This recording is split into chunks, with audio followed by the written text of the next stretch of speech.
and welcome to everyone. Thank you for joining us today. I'm Rob Love, president owner of Love & Company, and we're really excited about the topic we have to share with you today. So first, just a little bit of logistics before we get started. Please feel free to ask questions throughout. We will hold the questions to the end because oftentimes we do find that somebody may ask a question and it may be something we're just about to cover along the way. So you can post your question anytime. Please click on the Q&A dialog box in your Zoom control panel, and you can put your question in there and it will go in the queue for us to answer at the end of the session. Please do not use the chat for your questions because we won't see them over there. We'll see them in the Q&A. So we're going to walk through the customer journey today, and in particular, the digital customer's journey and what that looks like and how senior living's marketing and sales programs need to be evolving to address really the needs of today's consumer in ways that we're honestly a little bit behind on as a field. So without walking through the agenda in particular, we're just going to first talk about why this is important and what we as a firm are seeing in the field that's driving this as an important topic to share with you all today. And then we'll move through various stages of the customer journey and talk through how our marketing, communications, and sales strategies need to be adapted for each phase of that journey. Again, I'm Rob Love, president owner of Love & Company today, and I will ask each of our panelists to introduce themselves, and we'll go left to right across the screen. So Ellen, if you would lead off. My pleasure. Hi, everyone. I'm Ellen Stokes, Vice President of Marketing Innovation for Love & Company. I've come to Love & Company with some experience in senior living on the client side, as well as healthcare and higher education in my background. So I lead the creative team at Love & Company, as well as scouting out new marketing techniques and technologies for our clients and then also for ourselves. Evan? I am Evan Brown. I'm the media director at Love & Company. I have been in the digital media placement world since about 1996. And I come to Love & Company to shepherd all of its accounts and all of its clients into a much more integrated digital media and offline media structure, developing campaigns that go well beyond the typical pay-per-click and print stuff that most clients do, and incorporating new ideas, new thinking into paid media plans. Great, thank you, Evan. Michael. Hi, everyone. I'm Michael Gwill. I'm the Digital Interactive and Content Marketing Director here at Love & Company. I got involved in the web and web development, web design in the late 90s, and have since had lots more experience in marketing efforts and the evolution of web technology over all those years. Thank you. Thank you. And last and certainly not least, Jeannie. That's what I was going to say. I'm Jeannie Herr, a strategic sales advisor with Love & Company. I probably started doing this about 25 years ago, working in the senior living industry, and I think I have the best job. I get to work with sales and marketing teams and help them achieve their goals, which would be increasing census and moving these leads that are generated through this team of people into becoming residents. Thank you.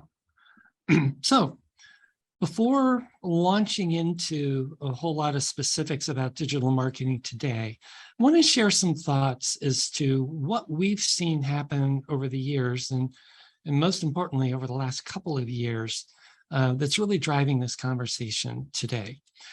I've been around senior living probably longer than I care to think about, or not think about, talk about perhaps, but way back in the 1990s, when we really started as Love & Company marketing life plan communities, at that point, there wasn't a lot of different lead generation tactics.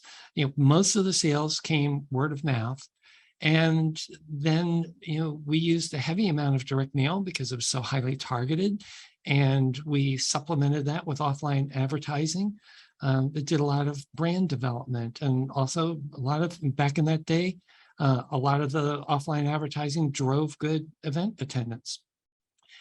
It kind of continued that way into the 2000s. Still direct mail and offline ads in the early 2000s were still the dominant part of non-word of mouth lead generation. But this little thing came up called the internet, and communities started getting websites. But it really wasn't that important to our field because seniors, they're not online, they're not using the internet and so forth. Then we got into the 2010s and things started steadily changing and evolving as the generations we were marketing to shifted, out of the GI generation solidly into the silent generation with a hint of the boomers to come. So word of mouth stayed strong all through this time. And by word of mouth, I mean things like resident referrals, family referrals, employee referrals, people that knew had a family member that used to live at the community, all those sort of just general knowledge things that are so important to all of our communities.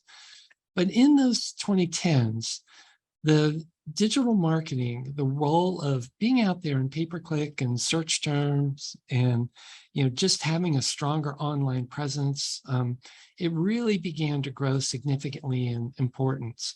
And now in the 2020s, suddenly direct mail has taken over. We used to say, I'm not direct mail, the digital marketing is taken over. We used to say direct mail was the workhorse of senior living marketing, generating the majority of the really targeted qualified leads. That's simply not the case today. We're seeing way more leads coming, through digital marketing. So it's just been a huge evolution in our field that's really tracking the evolution of society as a whole. But for us, the pandemic was a significant shock to the system in terms of the speed at which our prospects, our consumers' online behavior changed. These are results from a survey we did a couple of years ago in the summer of 2020, not that long after the start of the pandemic. We really wanted to ask a number of things about consumers and their mood at the time, which that's not relevant today, but what is just seeing how quickly our markets, notice this is wait list and lead base. This is not just seniors as a whole or 65 up as a whole. These are people that were on the wait list or lead base of communities. And the proportion who had used online communications like Zoom, Skype, FaceTime jumped in only about 4 months from less than a third to more than 80%, because this is who used it before. Then the orange is who started using it in those last few months. And the 8% are, who hadn't yet, but was about to, they wanted to. Total that up, suddenly we went from less than a third to 92% of our market was using online communications tools. And that rolled through all other facets of online things. You see, obviously, the huge jump in telemedicine. So suddenly our market was becoming much more comfortable, in that online area. As a result, we've seen significant changes in the lead flow and sales of our organizations. This chart shows the average number of leads per community for clients for which Loving Company has been tracking and reporting on the lead analytics over this time period. And you can see this gray area. Back in 2018, digital advertising and digital and online leads of various sorts, we're producing on average about 330 leads per community that we were working with. Jump forward 3 years to the end of 2021, and it had almost tripled to more than 900 leads. I'm going to show you that same data, just expressed a different way. This is now proportion. What proportion of each year's leads came from each type of media source or lead source? And we see that digitally oriented leads jumped from right about 50% in 2018 to more than 3/4 of all leads by 2021. Hand in hand with this growth in online activities and the comfort level with Zoom and other technologies, over this time period, our communities have also seen a substantial increase in the amount of communication that is going out, back and forth between sales teams and prospects via email as a preferred form of communication. You see almost tripling in volume between 2018 and 2021. Not surprisingly, the metric that we used to use to measure the performance of sales teams over time, connected calls, that's just been dropping as it's harder and harder to connect with prospects, by the phone. We have to be using other tools to be able to communicate with them. Now, many people in the field have been under the impression that these digitally generated leads are really not of very high quality. Oftentimes, all we have is an email address. We don't have a phone number. We don't have an address. We don't have, all those things that we were used to having for so long. And so I would say, though, if we're having such a huge increase in digital and online generated leads, and if they were all worthless, then our move-in ratio, our sales ratio, closing ratio, would drop precipitously, but it really hasn't.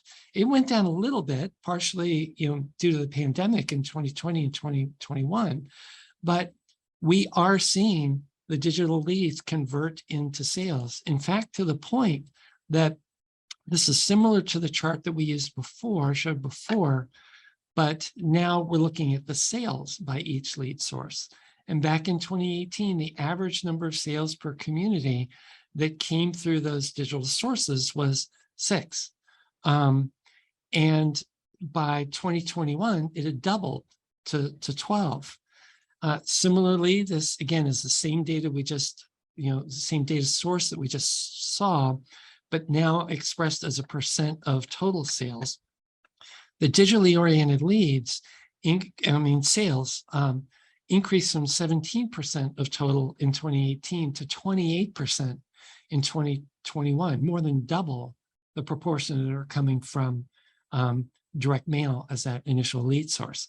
So really, outside of the critically important word of mouth types of lead sources, digital is just right now a very strong number 2.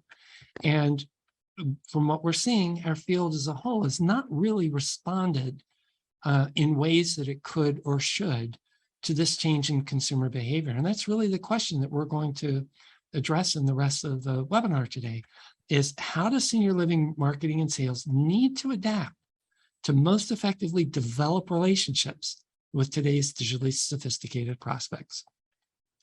So I will pause and say here that we actually do not expect to blow your mind on this. We're not going to share magical techniques that you've never heard of. In fact, we are all living this digital marketing world every day in our lives.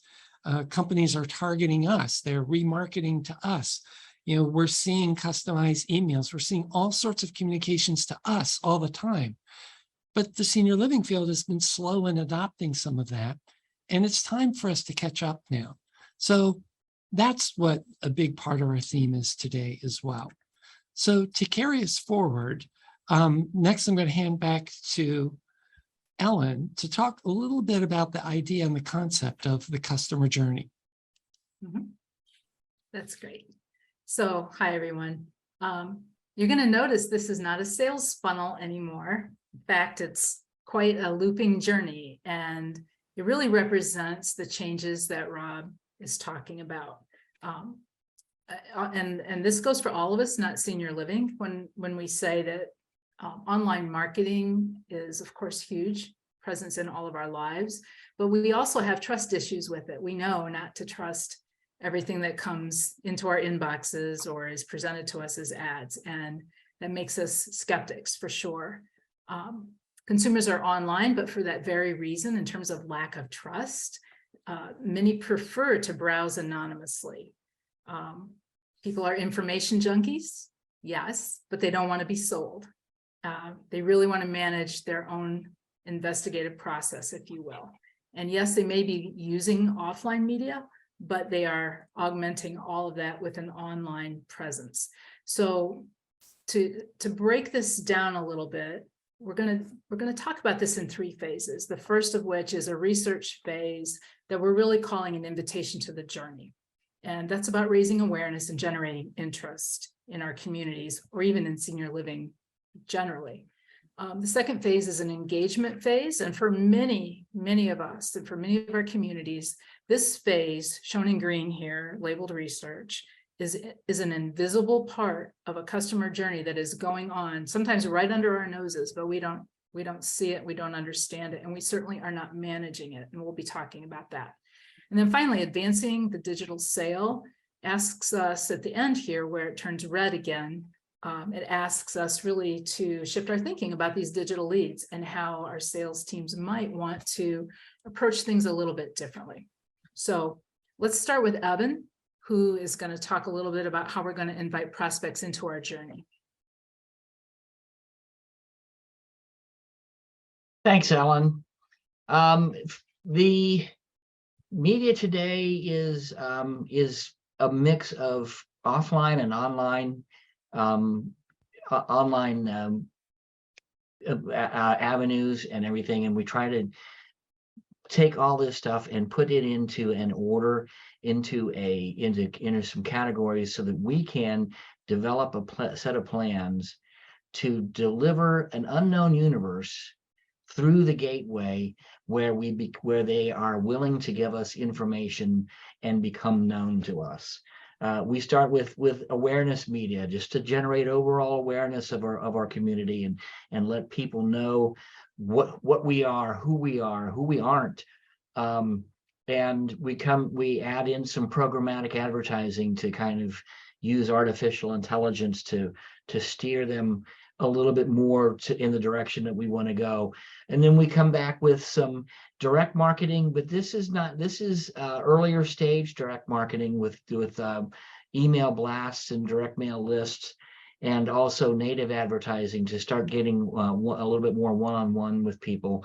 And then finally, with all of this awareness and with all of this invitation type media going on, we are asking then for people to, we're setting ourselves up so that we can be seen through organic social, through pay-per-click, through SEO, through customer referrals from existing community members, to help guide somebody from that point into the gateway where we can develop marketing programs for them.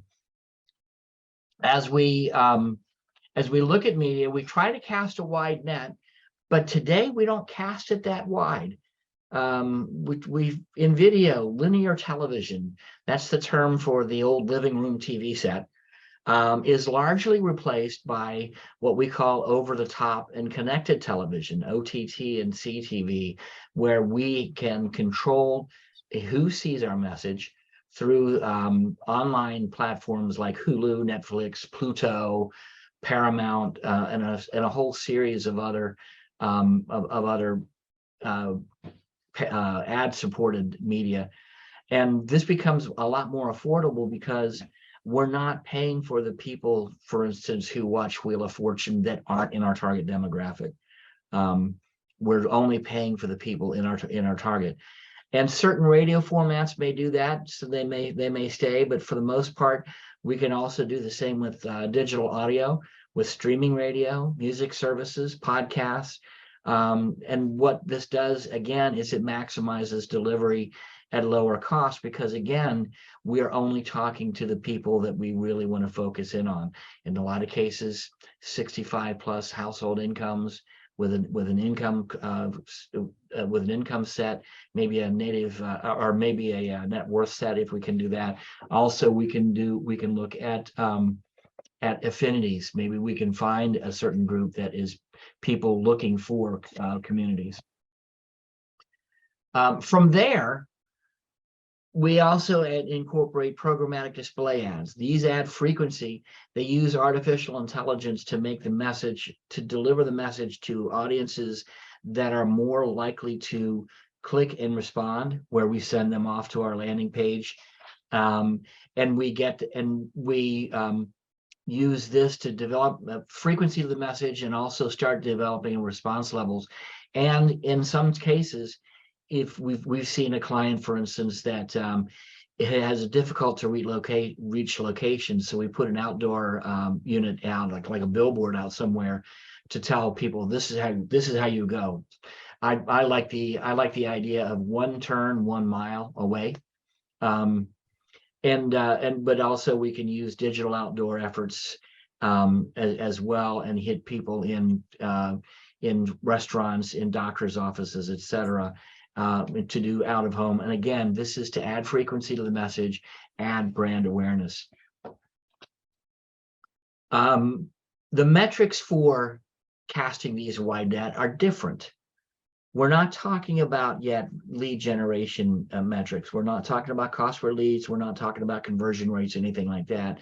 Instead, we're talking about things that are metrics that are more focused on how well are we developing awareness among our target? How much of is our website traffic lifting when we're doing these things? What's the time spent on the website? How many pages have people viewed per session? And then another thing is, are the bounce rates going down? Are people coming on and staying on? And we've got some pretty good success ratios or success numbers with using these sort of media and driving these metrics in the right and positive direction. We then personalize awareness with targeted efforts. This is through purchase direct mail prospecting lists. And it still can be expensive, but we can also use email blast using a third-party server.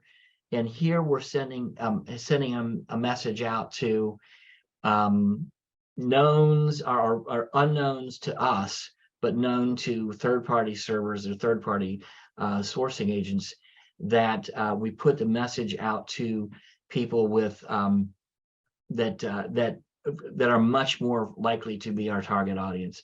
A lot of the email blast people I'll guarantee that all the records are double opt-in, so that we're all compliant with any regulatory issues. The nice thing about email blast is there's no print costs, and delivery is a fraction of the postage. So an email blast can either stand alone or in conjunction with a postcard effort can drive a good messaging plan out to people at a much lower cost than what we've seen in the past. And from there, we also use native advertising. Native advertising is content on other sites that looks like news.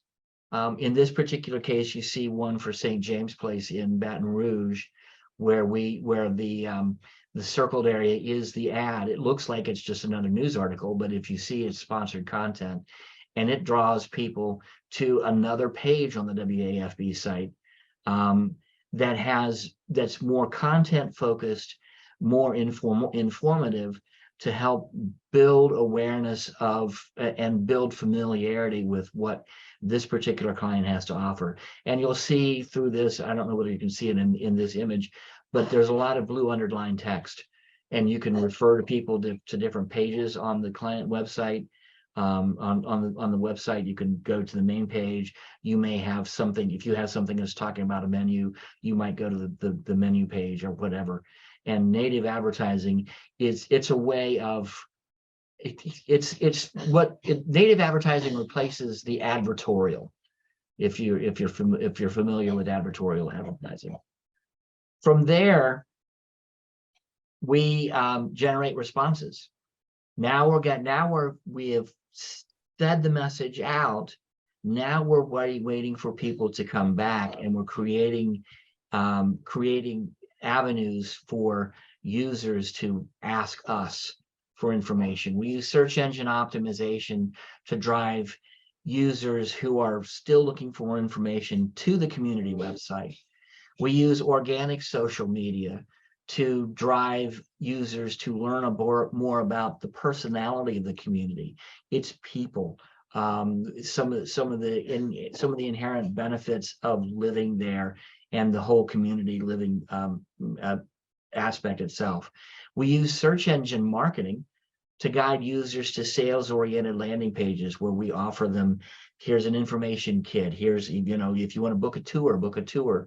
And then because we have had higher awareness levels, potential members become ambassadors, or the current members become ambassadors to potential members, their friends, to refer their friends. And because there is a higher awareness level, when a friend tells a friend, hey, you should consider this community, there's more awareness then the consideration is a lot stronger. The ultimate goal of this is to bring users out of the anonymous cloud, to walk through the gateway, to become known, interested customers.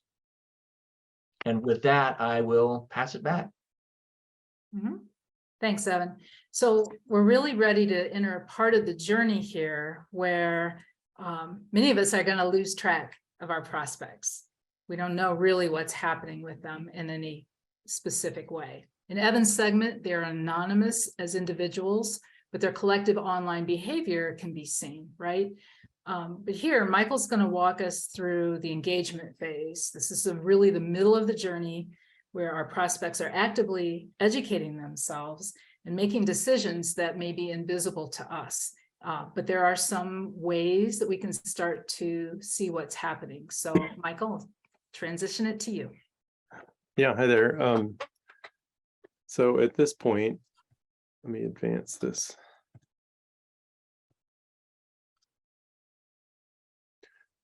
We're focusing on the part of the journey that we're calling the middle. It's most definitely the focus is on the area of this chart that's in the green. The customers are doing lots of research, and in the midst of that, they're being subject to possibly some nurturing campaigns, some marketing automation tactics. Please note that right after they get into this journey, at the top of the graphic, there's an exit point where there are some people naturally who will just exit the program for various reasons. That it's an expectation that some people will not want to continue on and they will unsubscribe or stop engaging. But for the most part, the people who are involved in this middle of the journey will be doing lots of research, visiting the website, receiving emails, and different types of messaging. So in general, when we talk about the middle of the journey, the middle is frequently missing from the sales and marketing side. Salespeople would like to jump in and start to engage with leads at this stage, right when the leads become known in some way. They've been visiting the website, maybe seeing some advertising, but they have not become, they've been anonymous up until the point that they filled out a form or placed a phone call and become known. But the reality is, and the recommendation is to take a step back as the salesperson and focus on delivering that content to the customer that will educate them and that will satiate their need for the research at this point. All the communication should be really customer centric. The engagement experiences are fluid across platforms. At this point, they're going to be engaging with potentially social media pages or email messaging or visiting the website directly, and a mixture of those in different degrees. But this is the part where it's important to start sorting out the leads versus marketing qualified leads versus sales qualified leads. And what we mean by that is that in general, the leads at the beginning are unknown. We don't have any idea who they are. They're anonymous visitors that we can see statistics on. For example, Google Analytics. We know that a certain hundreds of people visited the web page for that month, but we don't know who they are yet. Marketing qualified leads are those people who have become known to us. They filled out a form.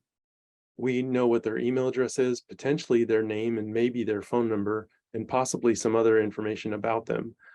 But how do we get the information that tells us who are sales qualified leads from those marketing qualified leads?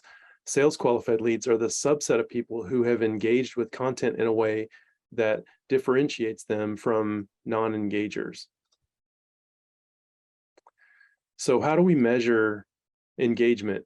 You might already be using some basic measurement like open or click reports on email campaigns, and you have a handle on who specifically who is engaging with some content. But in general, a marketing automation platform can help you much more along the way at this point in the journey. And I'd like everybody to consider that a marketing automation platform will not replace a sales counselor. It's something that's different from a CRM. It's more like a sales team's virtual assistant in the respect that it can do a lot of automated tasks that are based on actions that the customer has taken. One of the key points to a marketing automation platform is lead scoring. Lead scoring allows us to actually measure and put a quantitative value on behaviors such as web visits, asset downloads, form fills, email engagement, whether they open or click something, use of chat. And you can, depending on the platform you use, adjust the scoring criteria so you can give bias to the more important tasks that have a higher weight that lean those people's score into sales qualified versus recognizing who is a lower level of engagement and might need more nurturing.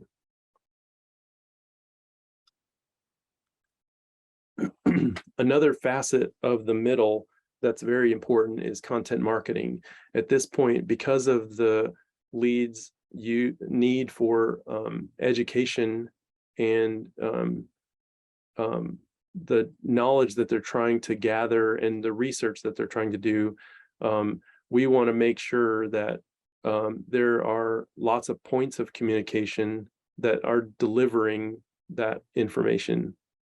Email nurturing campaigns is an example, social media campaigns, and the website content itself through blog articles or even tools that exist on the website, such as cost calculators and worksheets and different parts of the website that support the material that the other campaigns are offering. Some additional considerations as far as tactics go in the middle are social proof, and this comes in the form of reviews and testimonials. Users are in general dealing with websites when they're engaging with your brand. Websites at their core are very cold and impersonal. Offering people the chance to see reviews and testimonials warms that experience up a little bit and gives some real person social proof to the experience. Chat and even chat bots can be useful at this point, as well as webinars, videos, and podcasts. Multimedia features are very well regarded, and again, help warm that up because they're usually going to be focusing on people as opposed to just text on the screen that has to be read. Another thing that can be used very effectively are things like 3D property tours and even possibly augmented reality. It allows people to put themselves in the position of some other place to see something more visually that they wouldn't have been able to comprehend or perceive through a static picture. Something to be aware of is that your website is a very big part of this middle of the journey. It's really the hub of the whole experience of this research phase. And as such, the focus should really be setting up a series of micro yeses so that we do build that whole experience to be friendly and trustworthy and easy to get the information that the leads are after. So we want a friction-free user experience. We don't want there to be any barriers. The text needs to be easy to read and perceive. Accessibility and usability allow for that ideal user experience. We don't want there to be any barriers for people with disabilities in any way, or people who use assistive technology. But then furthermore, we can enhance the lead's experience with their website engagement by using automations through a marketing automation platform to reinforce those actions. And an example would be, for example, people who download a specific PDF could be sent an email with a link to a relevant blog article.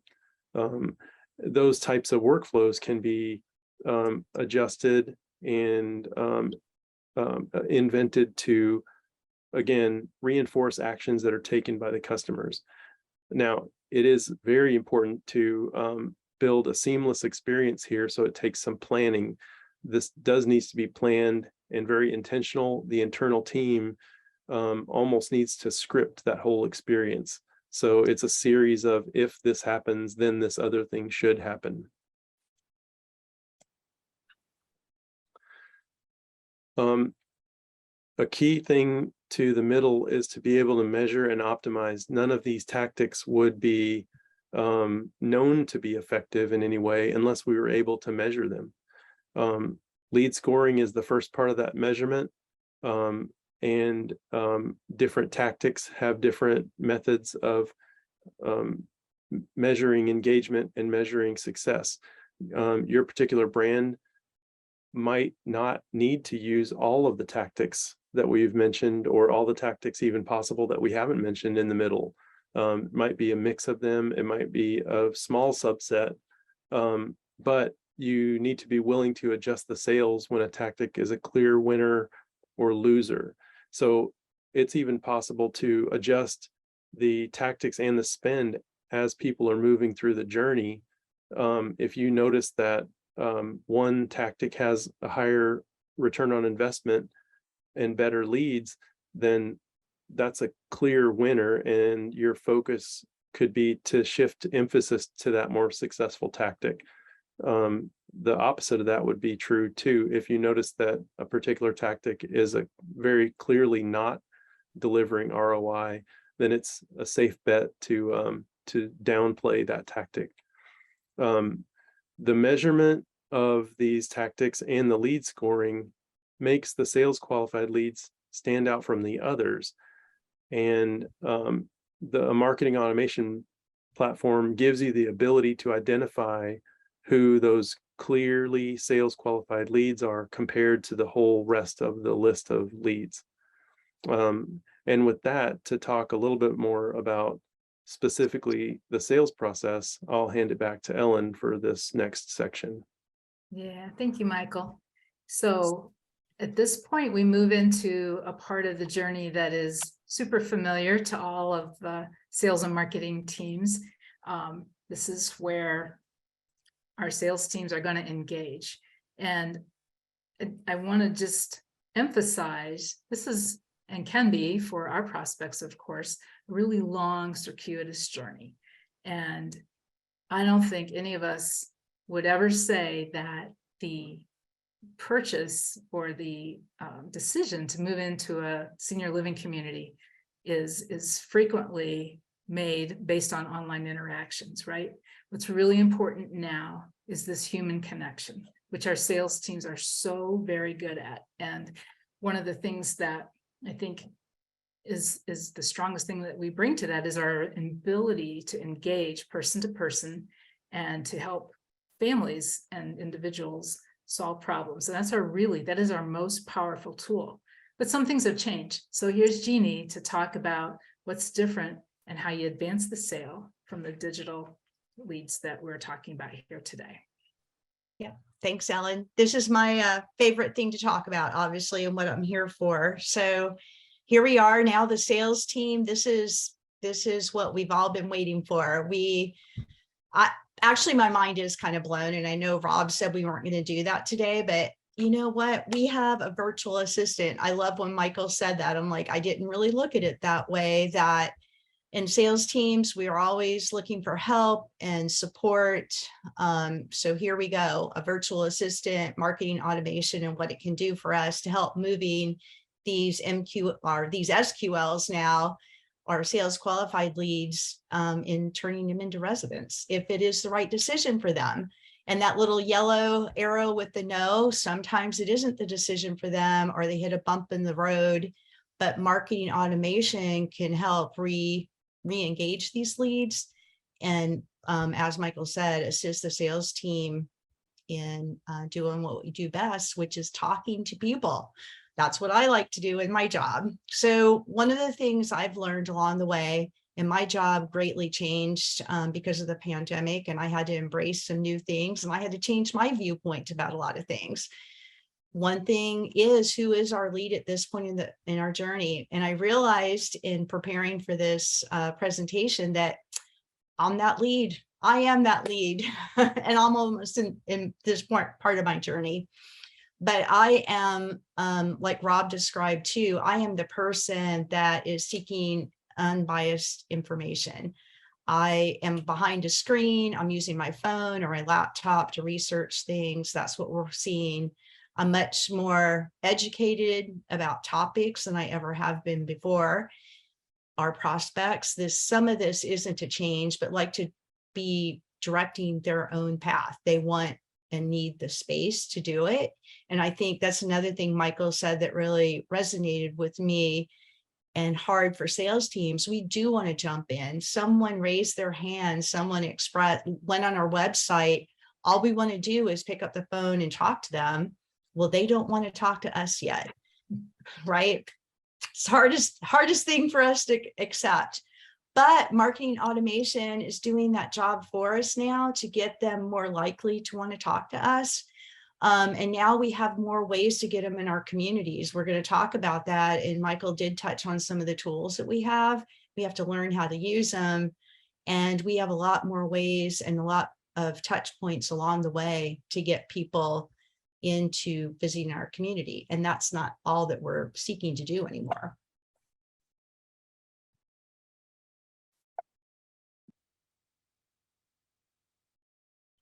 So why is change necessary? Change is a hard thing for all of us, and we're asking our prospects to do that all the time when in fact we're challenged with making a change ourselves. Not everyone hates that phone calls are on a decline because we do have other tools. We have email, like we said, we need a lot more steps now. We're not just asking people to come tour the community, come to our events. There are other things that we can do to engage them now. And as we mentioned, we let marketing automation do the work. One thing that just happened to me this week, yesterday, I am visiting a community and working with them, preparing for an event that is tomorrow. And so we had sent out a direct mail, which got a great response. And we're kind of talking about something different, the direct mail, but we're following that up with an email blast. So we're using some of these other tools now to follow up with them, but something surprising happened.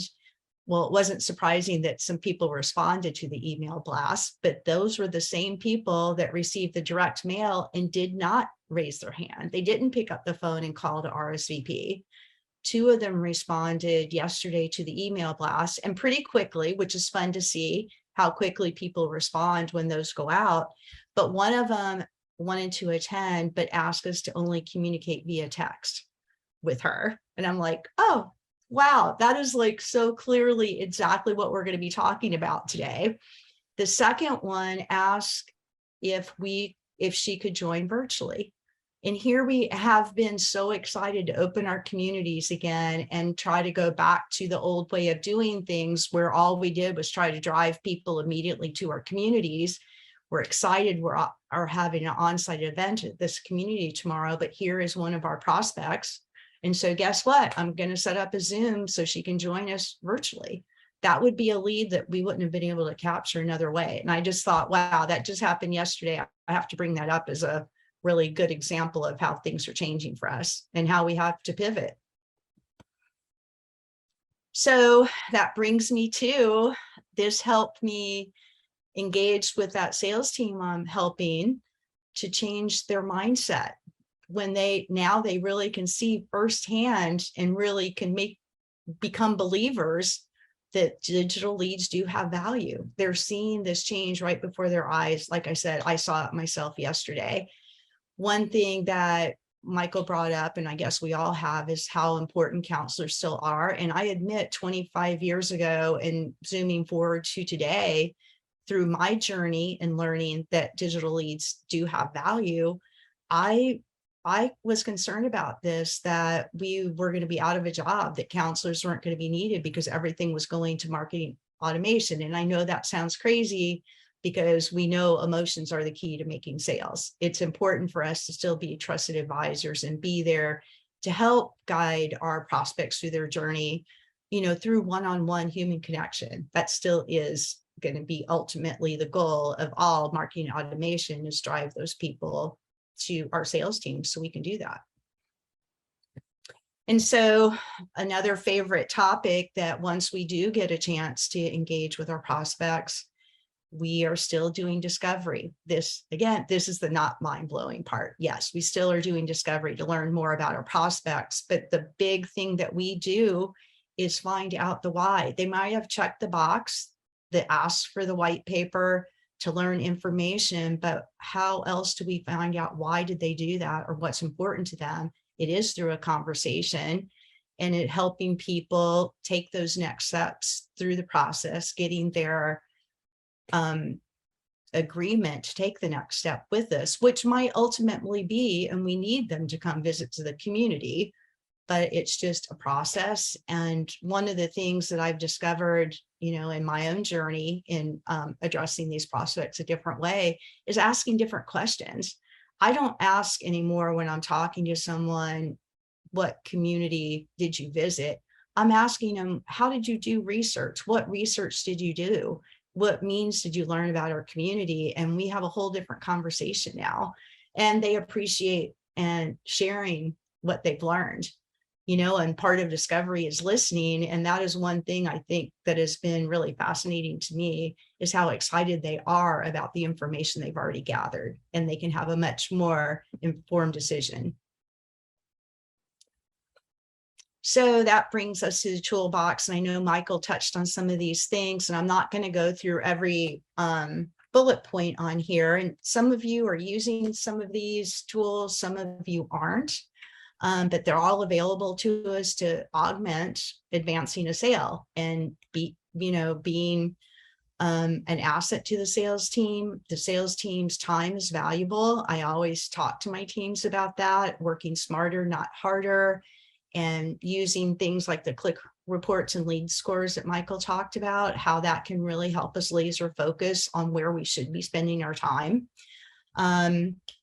Virtual tours and webinars. With the virtual tours, that's something like Your Tour is an example of that. A lot of you have heard Hoyle talk about that new tool. That is great for early in the discovery process, perhaps, before someone is willing to come to visit a community. Certainly that's great with our adult children who might be working and not available to come visit a parent or join them on a tour. There are lots of different ways. My point is to use these tools, and are you really using them in all the ways that you can? For those of you that have these, for those of you that aren't using any of these tools, it is pretty much a given now to say competitive. The competitor down the street is using these tools and using them successfully to help, drive census in their communities. And so if you aren't looking at them, I would encourage you to. And then my next question is, for those of you, when you do it, if you're going to invest your money in it, you want to get your most return on that investment. So not only what is in your toolbox, but does your team know how to use it, when to use it? Are they being intentional about using these tools and taking them to the next level? So it is one thing to say, yes, we have webinars, but are you, after the webinar, are you having surveys after the webinar that are giving your sales teams, answers to questions you can call prospects and follow up with them on. They're more likely to take your phone call now after they've engaged through that process with you. So there are so many different ways to take these tools to the next level. And how are you inspiring your teams to use them? One important part of that is setting goals for using the tools and expectations, and acknowledging that there's a big learning curve. I feel better today than I did 3 years ago on joining a Zoom webinar and talking to you about this stuff. I was nervous when I had my first virtual training session, but now I'm a lot more comfortable doing it. But it is a process. And I think that that's important to set that expectation with the team that it's okay. It's a hard process, but it's a worthy process to learn how to use these things, and then measure your success, because it sure is fun when you do have some success. It makes you want to do it again. So with all that said, I think we're ready to turn it back over to Ellen so we can talk about what the key takeaways are. All right. Absolutely. Thanks, Jeannie. So it really, and looking at the customer journey as we see it, there really are some key takeaways, and those would include the sort of sea change, right, in the way societal changes are affecting senior living prospects and their families. Secondly, the digital leads are real and they have value. And as Rob has pointed out through our research, they are moving in, and we will see that increase in 2022, guaranteed. There's a big piece of the customer journey that's been ignored, partly because we didn't have the technology to look, and part of it because we are just eager to speak with anybody that enters our website consciousness, if you will. So being able to actually start to identify unknown prospects and turn them into known prospects, and then move them really via our content marketing and our marketing automation, move them to being sales qualified leads is really important. So we need the tools to do that, and investing in a marketing technology stack is very important these days. It is a force multiplier for our teams, and an investment that everyone should be looking at, making a business case for. And then finally, that human connection is still key, and our sales teams bring all the emotion and expertise and compassion for families that help people decide to move into a community. And at the end of the day, that's the most powerful tool in our toolkit. But we want to get there the best way possible, the most informed way possible. So there, I'll give it back to Rob. All right. I'd like to thank all of our panelists today for sharing their time and thoughts in this. To go back to what I shared at the very beginning, and the increase in digitally generated, digitally oriented leads from just over 300 on average per Love & Company client community in 2018 to just under 1,000 in 2021, and probably growing still. That's a lot of leads. That is a lot of potential sales. But as a field, I and we just feel we're not doing all the things we can do to maximize the conversion of those. It's a very different thought process, a very, very different type of lead than we're used to, dealing with historically. And as a field, we need to adapt to that. So hopefully several of you have come away from today seeing that and understanding that a little bit better. Before we shift into the Q&A part, there's something that Mike talked about in his section that I'd like to just elaborate on a little bit, and that's lead scoring. Lead scoring is not a new idea. We've talked about it for years and years, but what lead scoring is today is very different from what we were talking about just 6 or 7 years ago. I know our team members were part of a panel at the Leading Age Conference, I don't know, 6, 7 years or so ago. And At that point, lead scoring was all about the CRM, getting information out of the CRM. How far away from the community did someone live? What was their home value? And other kind of demographic criteria, along with, have they visited the community, things like that. Now we're talking about a very different way of lead scoring than we were back then, when we're really talking about looking at behaviors and information that people were looking at or for, and using that to tailor how we respond and how we score and how we evaluate each. So, lead scoring has meant different things over time. And I just thought it might be helpful to share a little bit of that. Lastly, before going into our panels, the questions from the audience, the first and most frequent question we're often asked is, will you all send out a copy of the presentation? And yes, for those of you who are experienced Love & Company webinar viewers, but to everyone who might be new today, we will send out a full recording of this webinar, linked to that online, so that you can share that with other team members, parts or all of it, whatever you think are relevant, and we encourage you to do that. So I know some people start to drop off right around 1 o'clock. Thank you all for joining. We do have a number of questions here waiting for us, and we welcome additional ones. The first, I'm going to direct Evan your way. And could you explain a little more detail what exactly programmatic advertising is and what's unique and different about that? Programmatic is a form of serving digital ads, and it can be audio, it can be video, as well as banner ads, in a way that we're doing them across what's called a demand side platform, or some other a trade desk or something like that, where we are bidding individually for each individual impression, and we're looking at the impression on the basis of, what is that user like? Is that user like another user, like the user set that we have that responds? And if it is, then we want to speak to that user. It is website agnostic. I don't care where they are on the web.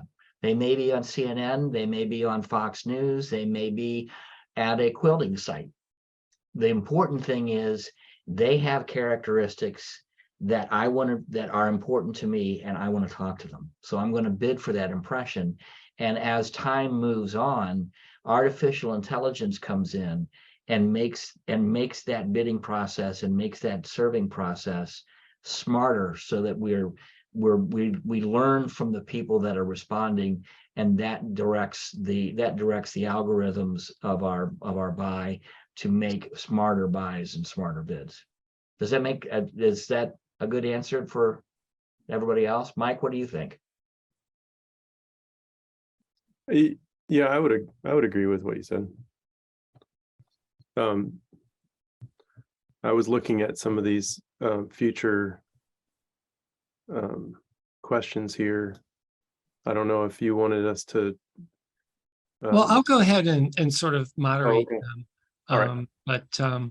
And I'm going to jump around a little bit here, because we have some different questions that are related in some ways, or on similar topics. But our next one is, do you know what typical open and click rates are for email blasts sent out by third parties?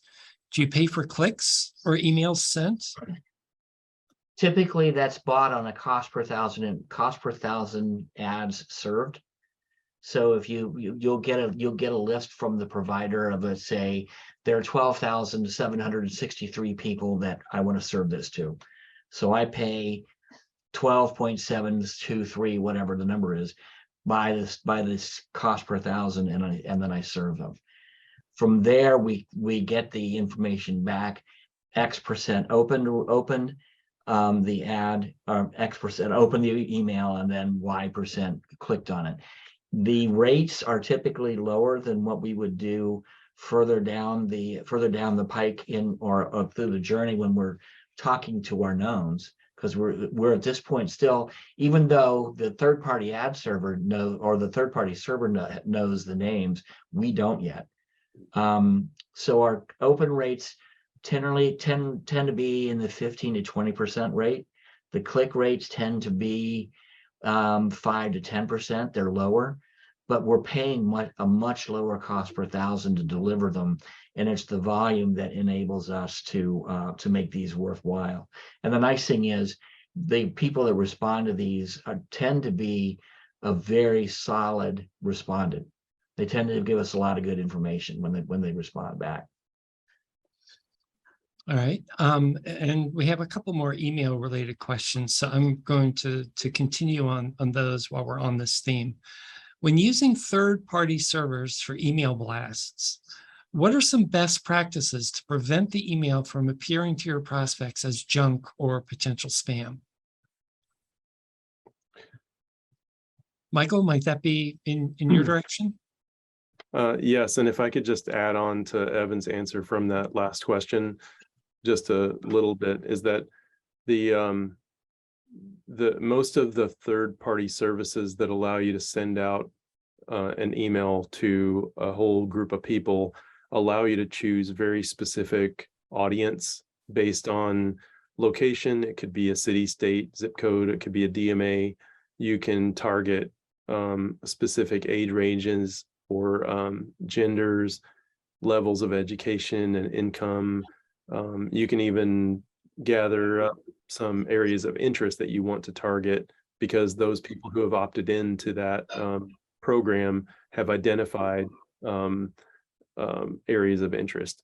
So it's a potentially useful tactic, but like Evan said, the open rates and the click rates are usually lower, although they can vary quite a bit depending on if you do land on an audience that that is higher engaging than you expect. Of course, that's something to recreate and redo. As far as this question, to avoid appearing as junk or potential spam, the key factors there are to make your email that's going to go out needs to check the boxes for not appearing as spam in the first place. In other words, it needs to have a very good balance of text to image ratio. If you just take an email design that someone has made for you as a PDF and then take a picture of it and slap that picture in the email, there's no text in the email. And a lot of email servers will see that as spam right off the bat because there's no text for it to read and evaluate. The other factor there is the subject line itself. Avoiding the negative types of keywords and key phrases that send off red flags to the email firewalls. You want to make sure that your subject line is pretty well crafted and you've run it through some subject line checking tools to make sure that it doesn't raise any red flags. All right, thank you, Mike. And while we're on this similar theme, there's a question. You mentioned purchased email lists, but many platforms for mass emails forbid using those. Constant Contact, for instance, is what our questioner said, and I believe MailChimp has restrictions on that as well. What do you suggest? So the answer there is that when the legitimate services that you can purchase email lists through don't actually provide the list to you, for example, to download. What they allow you to do is use their platform to send out an email to the selected audience that you've gathered. So for example, let's say that you chose a zip code area and you have your rest of your audience and the demographics and areas of interest chosen, and the service reports back to you at the time of choosing that audience and narrowing down. The service shows you on their website, oh, this for your selections, your audience is going to be approximately 4,500 people, which will cost X dollars to send out. Do you want to go ahead with that? you know, when you put your email assets into that service and click send or schedule, the list of people who it's going to is in no way exposed to you. So that's how, that's the workaround. It's being sent through that service and not provided. They're not giving you a list that you have to manage somehow in your own email platform. Now, having said that, it's important to consider what call to action that user is going to take when they do receive an email through that platform. Is there a way for you to turn them into a known on your own platform? So for example, if they do see that email and they're compelled to click something, are they clicking through to a landing page where they're going to be cookied for future retargeting? Are they expected to fill out a form to get a download PDF or a white paper? And once they do that, then they become known to you, and you can have them in your own ecosystem of information. But until that happens, they're still unknown to you. I would add to that when you go through a third-party server who is actually serving these for you, they are guaranteeing, or they generally guarantee, that all the records they have are CAN-SPAM compliant, are compliant as far as anti-spam laws. The only concern that you have is that when the emails come back to you, you then should take your own precautions to make sure that if you send out future emails to them, that you should also make sure that you double opt in or do some other verification so that the list is quote compliant to you. Ultimately, the email address doesn't become yours until the person responds to you. It's their name, it's their record, and once they respond to you, it becomes yours. All right. Thank you, Mike and Evan, for the answers there. And we still have a bunch of questions coming in, so let's keep rolling on through here. The next is kind of two questions from one member, and it actually begins with a compliment on the webinar. So thank you back at you. And it's, do you have a good average cost per lead number? The one I've used is old and was $400 to $800. I'll go ahead and take a shot at that one, because during our marketing planning process with clients, we project what do we need lead generation wise. And when we do that, we first project out what proportion of sales do we expect to come from, say, an existing wait list, from those word of mouth referrals, which are very low cost, from direct mail, direct marketing, and from digital and online. And yes, there's a line in there for the offline advertising.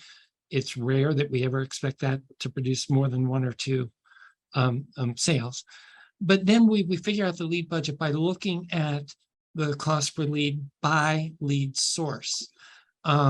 So the word of mouth ones, generally we're not budgeting things for that, because it happens organically, although there are things we can do to encourage them and need to do to encourage them.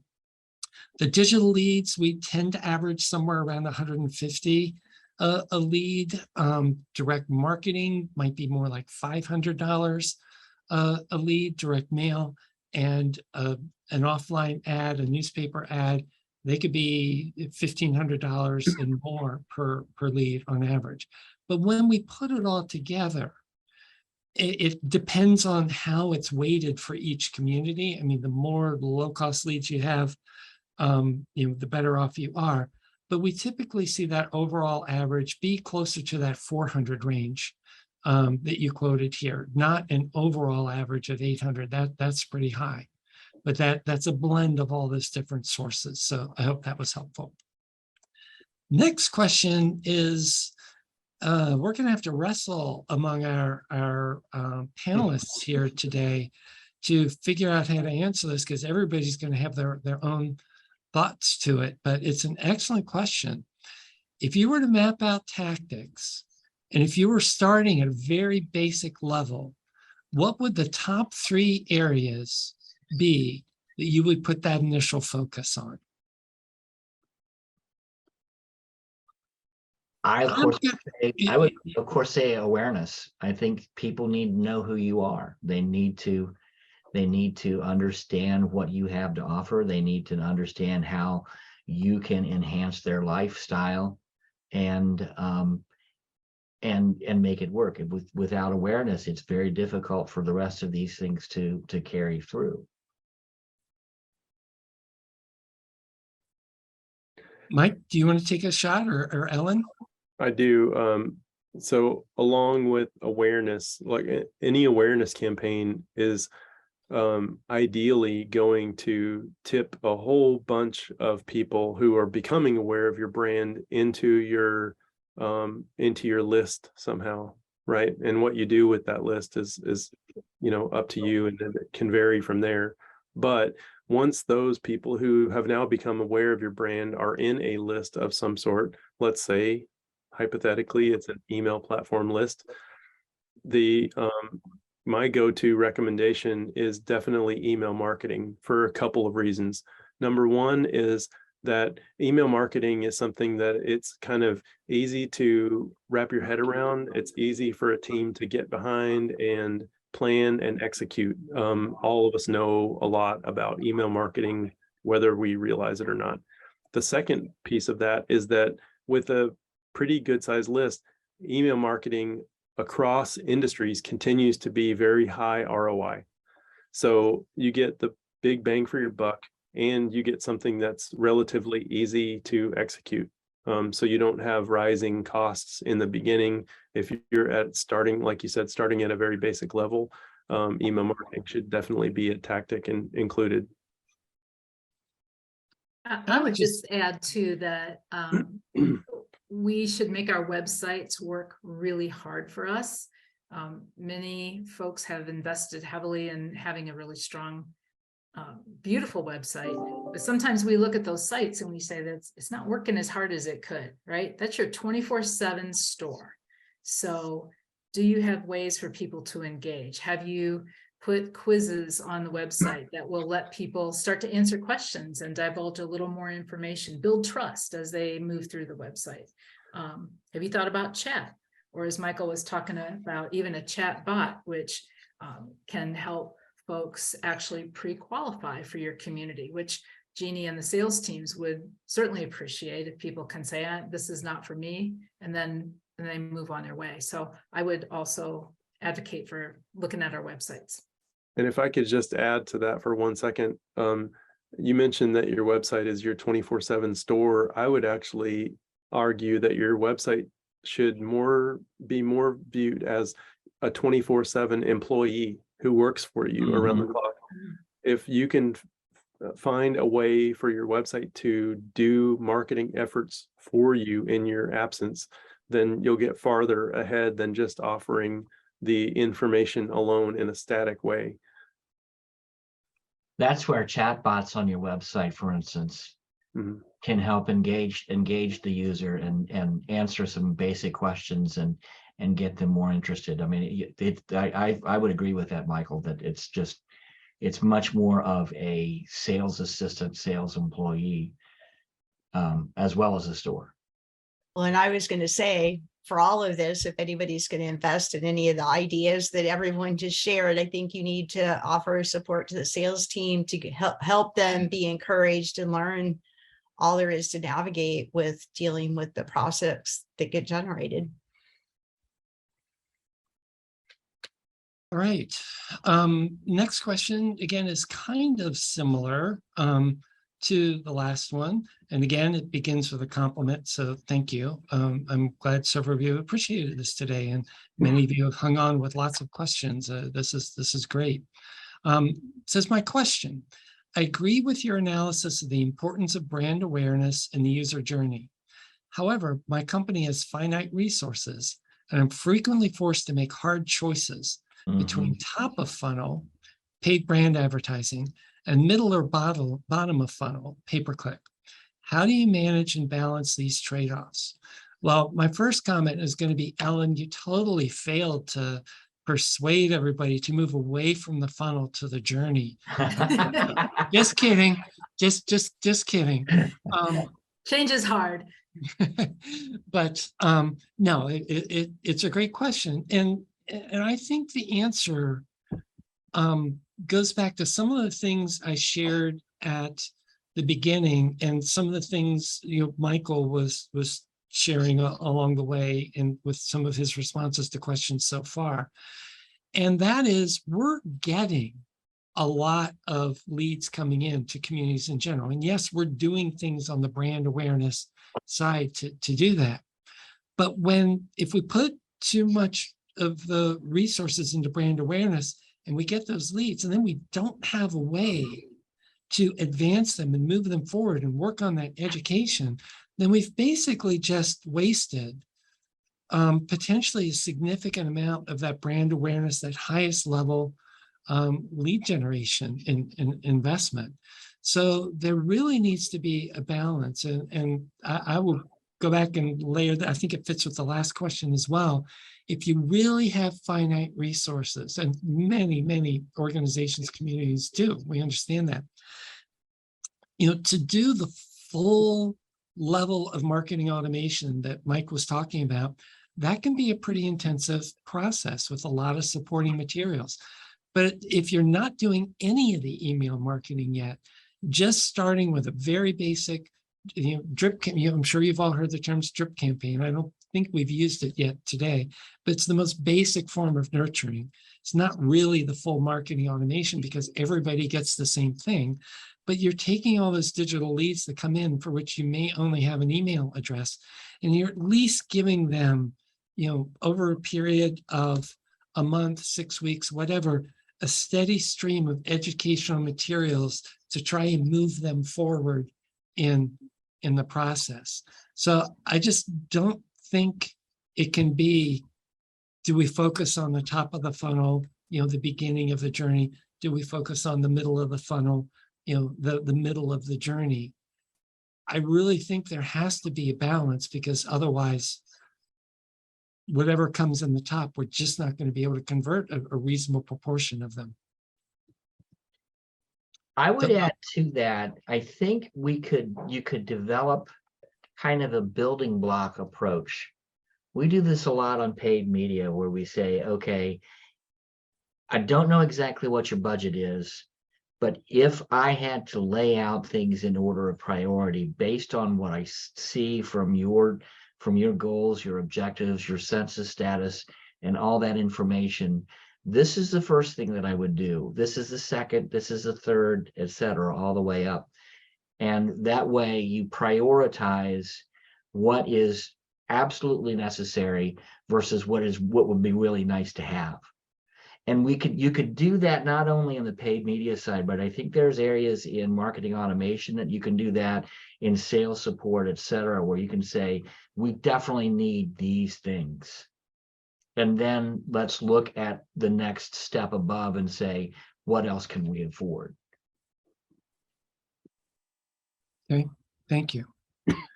Our next question, I don't normally call out the names of people that ask the question, but we have a special guest here of sorts today, one of our esteemed Loving Company alumni, whatever, Lynn Tenbrick. So Jeannie, I'm going to point this your way. And, Lynn used to be part of the same team that Jeannie's on at Loving Company. But her question is, we have an automated email that is sent to new inquiries right away. Is it still recommended to reach out to these new leads by phone right away, or should we be rethinking that step?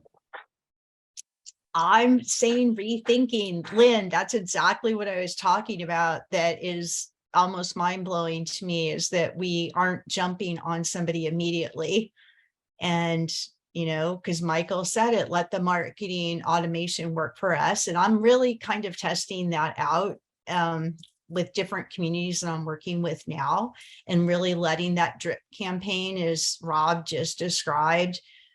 And that's what I'm going to say too, assuming a drip campaign is in place, we're letting that happen to pull and let these people get more educated and get ready to have that conversation with us. So I am recommending waiting, until those things take place before we reach out, because otherwise it'll be a attempted call, not a completed call.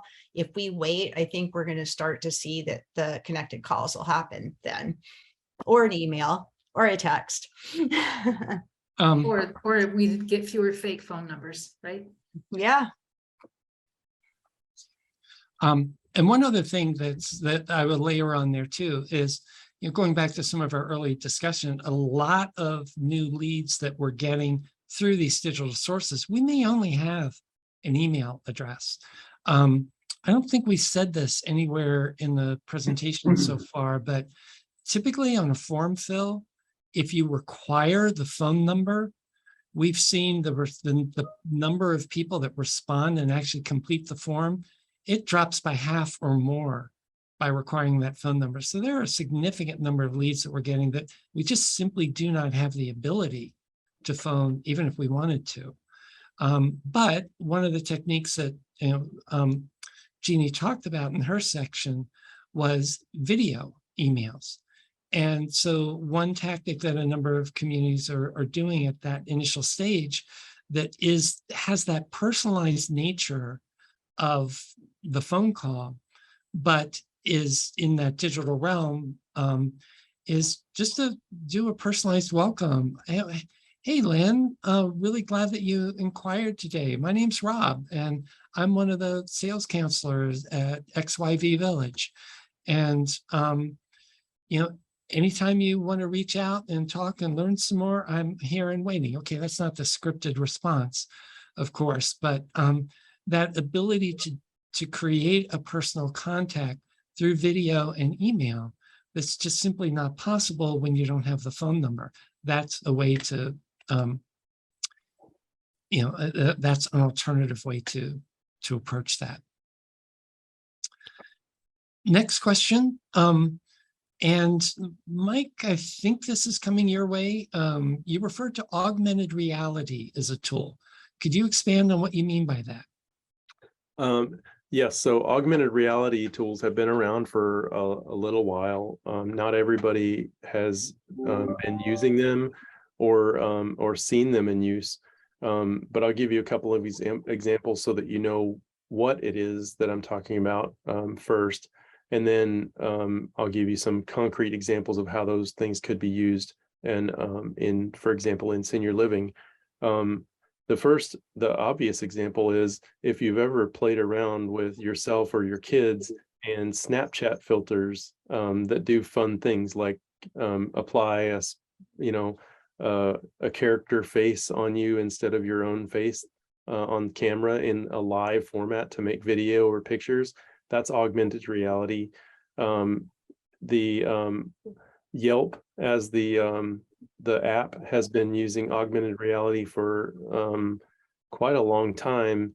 There was a part of Yelp that you could look at and hold up your phone camera, and it would give you signs and distances with arrows pointing the way to restaurants and locations that were nearby you. As you turned your phone around, it would tell you the direction and how far away those things were. That's another example. And then the big one that's being used probably most often right now is the one that Amazon launched itself. If you're on the Amazon app with your phone and you, I think it's the camera icon next to the search bar, there's an option where Amazon says, do you want to see this product in your room? And so you can pick from, I think there are now thousands of products like couches and chairs and shelves and tables that it will overlay onto your camera, so that as you point your phone's camera around the room, it will give you an indication visually of what that product would look like in your space. And the same thing can be done for senior living. An example would probably be something like staging, where you have the ability to take a picture of your own sofa or table or bed or something like that and place it into the community's floor plan so that you can visualize how it looks yourself there without going there. And obviously that saves a lot of time and money for everyone, because what if you don't live nearby the community and you couldn't walk over, go travel to it to look yourself? But in addition to that, it still gives you, even though it's a virtual tool, it still gives the end user that emotional connection to seeing themselves or their own things in that place. So does that help? Yes, good. Thank you. Now we're at 1:28 and we are to sign off at 1:30. We have a couple of people that asked a question about names of the automated email. Not the automated email, the like the email, third-party email list providers. And I would ask Mike and Evan if you could get names of those to provide to the couple of people that have asked about that, and we can follow up directly with them I can do that. offline. I can You do know, that. after Mike, you can the- do that. And Ellen, you've got a couple names as well. I think you've used. So, Yeah. and the last, I'm going to try and squeeze one more in. This is going to be hard, but this will be the last question. We might run just past 1:30, but in your opinion, what are the top 5 marketing software tools one should have that are not cost prohibitive? Why don't we try this? Mike, why don't you start with 2 tools? And then I'll ask Jeannie for 2, and then we'll open it up to any more. But like, Mike, if you could pick 2 relatively reasonably cost tools, and we're going to leave the CRM out of this because we assume the community already has one, but. I have my 2. MailChimp as an email marketing service, free accounts up to 2,000 contacts in your list, and many, many capabilities, even in a limited degree, a little bit of marketing automation included with that, even at the free tier level. Once you move up, the still very low cost, but you gain more capability even within that platform. Number 2 is Hootsuite, used as a social media scheduler and editorial calendar. You can manage multiple platforms like Facebook and Pinterest and LinkedIn and lots of other things all within that. And those pricing tiers vary from free on and up from there. Still very low cost compared to capability. Great, thank you. Jeannie. I'm using video messaging, like you mentioned, for email, like SalesMail or BombBomb. There's a couple different providers out there that would be great. It's a great tool to make personal connections through email. All right, do you have a second one? I love VirTour, I have to say, or a program like Ingrain that is allowing, so some of this stuff are probably going to develop into more of that, but definitely those helping people place themselves in the community.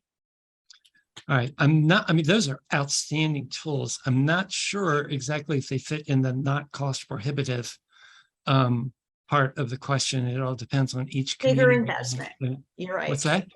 Bigger investment. You're right. But long-term, long-reaching, so, positives. Right.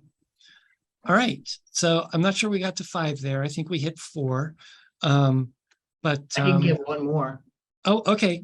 On the paid media side, and this is to take a look at what your competition is doing. You can look up Kantar AdScope. And it can be set up as an a la carte type setup where you can ask for specific competitive monitoring to be done and at any different level of and fit within your budget.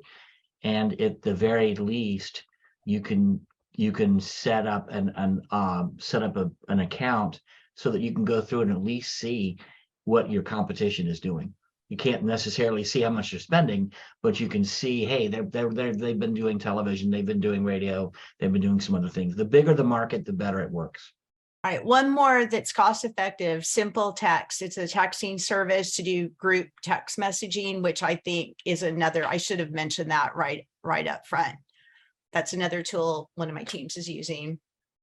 Yeah, and I'll just offer for websites, there's a tool out there called Rubric. If you're not using it, check it out. It will It sits on your website as a link to a survey that prospects can take. Is it time for downsizing? Is it time to think about senior living? Is it time to give up the car keys? So they're very intriguing quizzes, and they provide great lead information for your sales teams.